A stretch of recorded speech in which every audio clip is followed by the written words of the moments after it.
बुआ जी को दांव उल्टा पड़ गया। बुआ जी भस्मीभूत। प्रहलाद कह रहा है दोबारा मत करना। पूरी जनता खौफ में। प्रहलाद रॉक्ड, अहंकार शॉक्ड। हिरण्यकशिपु अहंकार है।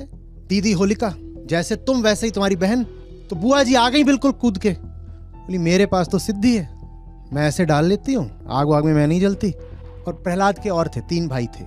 तो बुआ जी ने कहा होगा कि अरे तुम तो राजा हो, तुम्हारे 3 और भी हैं, और ये तो लड़का बिल्कुल ही हाथ से निकल गया है। और दूसरी बात, इसकी देखा देखी बाकी 3 जो भाई हैं वो भी बागी हो गए, विद्रोही हो गए, तो गड़बड़ हो जाएगी। और जनता तक बात पहुंच गई कि अरे हिरण्यकशिपु के तो घर में ही विद्रोह हो गया है, तो फिर पूरी प्रजा ही क्या पता विद्रोही हो जाए, कि जब ये अपने घर को ही नहीं संभाल सकते तो राज्य क्या संभालेंगे। तो बोले इस लड़के को तो उड़ा देते, तो खत्म करते। तो आ गई बुआ जी। उनको कुछ मिला हुआ था, कुछ चोला चोंगा आभरण, या शायद सिर्फ शक्ति। हाँ कि ये पहनकर बैठेंगी आग में तो जलेंगी नहीं। पर यहाँ आग एक विशिष्ट प्रतीक की तरह है। तो ये वो आग थी जो भेद कर लेती थी। इस आग को पता था क्या जलाना है क्या नहीं जलाना है। तो वो आग नहीं है वो जो आप ले आकर के लकड़ी इकट्ठा करके अभी कल परसों जलाओगे। ये विवेक की आग थी।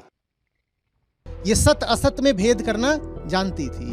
ये वो आग है। पर हम उस आग को जाने बिना क्या करते हैं, किसी के घर के सामने कुर्सी उठा के ले आ फूंक दी, और वो पीछे से दौड़ता हुआ आ रहा है, उससे कह रहे बुरा ना मानो होली है। होता है कि नहीं होता है?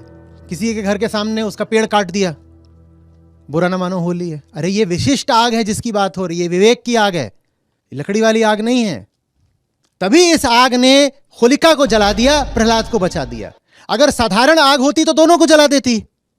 सार सार को गही रहे, थोथा दे उड़ा है, थोथे को जला देना है।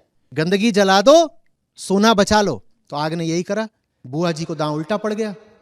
बुआ जी भस्मीभूत। और प्रहलाद कह रहा है दोबारा मत करना। पूरी जनता खौफ में।